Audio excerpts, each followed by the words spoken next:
Hong Kong is one of the world's epicenters of finance and technology, and a growing hub providing financial support and expertise to sustainable development in the global south. The ideal location for the third high-level forum on South-South cooperation for sustainable development. This year's high-level forum on South-South cooperation, ICT and financing for sustainable development will call attention to the importance of partnership building within the framework of South-South and triangular cooperation. We're going to look at how North-South, South-South, triangle cooperation, and indeed ICT, how these individual components can contribute to a broader agenda. Organized by the South-South Steering Committee for Sustainable Development, with support from the International Organization for South-South Cooperation, the International Telecommunications Union, the United Nations Human Settlements Program, and the United Nations Public Administration Network, this year's forum continues the work of the Steering Committee as it brings elites from the public and private sectors together to discuss the role of South-South and triangular cooperation for development. The international community is exploring ways to promote social development, establish new cooperation mechanisms, and more. These transformations have brought new opportunities for South-South cooperation.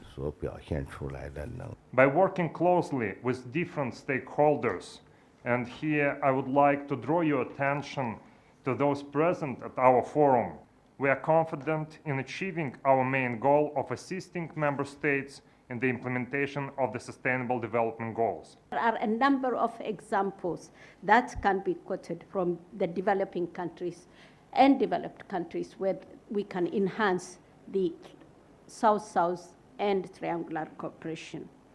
As we go for the post-2015 agenda, it features inputs from world leaders and ministers, dozens of ambassadors, senior UN officials, development experts, and global business icons in the spirit of public-private partnership and multi-stakeholder collaboration, a staple of the Steering Committee's strategy. What I find particularly effective about events such as these is that it has a practical component to it. Countries get a chance to interact with the private sector. There can be no successful route to sustainable development without scaling up the impact of all forms of cooperation. With the target year of the MDGs approaching very soon, the timing of this forum seems remarkably appropriate. Today's high-level forum adds to the ongoing work of the South-South Steering Committee as it spotlights the importance of South-South cooperation, ICT, and financing for development. Within today's discussions, a consensus quickly emerged about how South-South and triangular cooperation are becoming important tools helping to promote sustainable development with transformative social and economic progress happening across the global South. South-South cooperation serves a useful addition to the traditional models of cooperation, thus bridging the divide. They should be seen as complementary to them. South-South cooperation is not a substitute. It is rather a complementary to North-South triangular cooperation.